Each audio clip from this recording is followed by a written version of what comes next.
Quota నుంచి వచ్చిన Allen, బన్సాలు, PW, resonance ఇలాంటి వాటిలో ఈ మధ్యకాలంలో ఎవరైతే చేరుతా ఉన్నారో వాళ్ళందరూ ఖచ్చితంగా ఈ వీడియో చూడాలి, ఖచ్చితంగా చూసి తెలుసుకోవాలి. నేను స్ట్రాంగ్గా ఎందుకు నేను ఈ ఫ్రాంచైజ్లు అంటే జనరల్గా ఏంటంటే ఎందుకు ఈ కోటా నుంచి వచ్చిన వాటిని నా పర్సనల్ ఒపీనియన్ నేను షేర్ చేస్తున్నాను. జాయిన్ అవ్వాలా వద్దంటే నా పర్సనల్ ఒపీనియన్ అయితే వద్దనే చెప్తాను. ఎందుకో చెప్తాను వినండి, వీడియో చివరి వరకు మీకు అర్థమవుతుంది.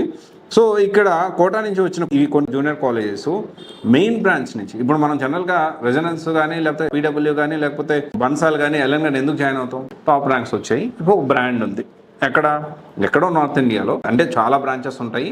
వీళ్ళు ఓన్గా నడిపించే కొన్ని బ్రాంచెస్ నుంచి వచ్చే ర్యాంక్స్ని బట్టి అదే క్వాలిటీ అదే ఫ్యాకల్టీ మన పిల్లవాడు కూడా చేస్తే మంచి ర్యాంక్ వస్తుంది, లేకపోతే మంచి కాలేజ్ సీట్ వస్తుంది అనే కాన్సెప్ట్లో మనం జాయిన్ చేయడానికి ప్రయత్నం చేస్తాం.